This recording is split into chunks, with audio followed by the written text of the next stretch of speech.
شایان جب تمام سچائی بتا کے چلا جاتا ہے تو روحان انایا سے کہتا ہے کہ اب سچ کیا ہے یہ تم مجھے بتاؤ گی۔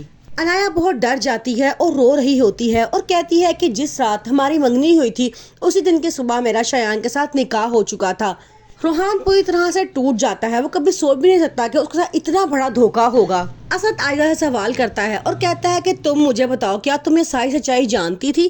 تو عائزہ صاف مکر جاتی ہے اور کہتی ہے کہ مجھے کچھ بھی نہیں پتا، یہ سب کچھ عشل کا کیا دھرا ہے۔ وہ عشل پہ سارا الزام ڈال دیتی ہے۔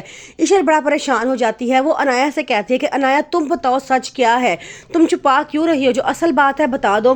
انایا کہتی ہے کہ اب حقیقت کھل چکی ہے تو سب کو اپنی اپنی غلطی مان لینی چاہیے۔ عاشق فوراً عشل کا ساتھ دیتا ہے اور کہتا ہے کہ عشل نے مجھے ساری بات بتائی تھی لیکن میں نے عشل کو خاموش کر دیا تھا، میں نے کہا تھا کہ اب کچھ نہیں ہو سکتا، اس گھر کی بھلائی کے لیے بہتر ہے کہ خاموشی اختیار کی جائے۔ روحان اپنے آپ کو کمرے میں بند کر دیتا ہے اور کہتا ہے کہ کوئی بھی مجھ سے ملنے کی کوشش نہ کرے۔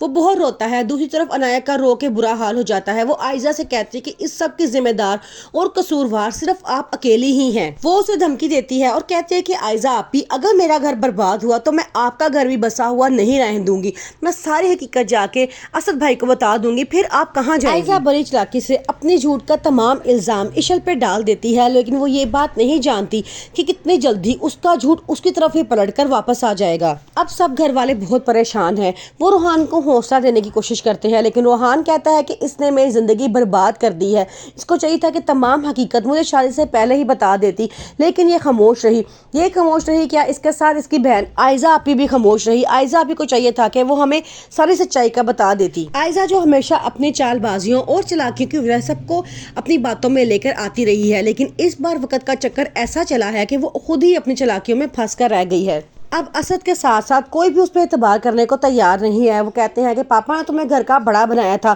اور تمام فیصلے تمہارے سپرد کر دیے تھے، ہمیں کیا پتا کہ تمہیں انایا کی شادی کی اس لیے جلدی تھی کیونکہ انایا کا گناہ تم چھپانا چاہ رہی تھی۔ انایا کو بہت غصہ آتا ہے، وہ کہتی ہے میں نے کوئی گناہ نہیں کیا تھا، میں نے اسے نکاح کیا تھا۔ انایا کہتی ہے میں تو روحان سے شادی کرنا ہی نہیں چاہتی تھی، یہ عائزہ آپی ہی ہیں جنہوں نے زبردستی میری شادی روحان سے کروائی تھی، اور روحان تم مجھ سے بار بار پوچھتے تھے نا کہ میرے اس سرد رویے کی کیا وجہ ہے، تو وہ وجہ یہی تھی کہ میں کسی اور سے نکاح کر چکی تھی، عائزہ آپی کی وجہ سے اس نے مجھے طلاق دی، کیونکہ عائزہ آپی نے ریسٹورینٹ میں سب کے سامنے اس کے اوپر پانی گرایا تھا اور اس نے اس کا بدلہ لینے کے لیے مجھ سے نکاح کر کے مجھے طلاق دے دی تھی۔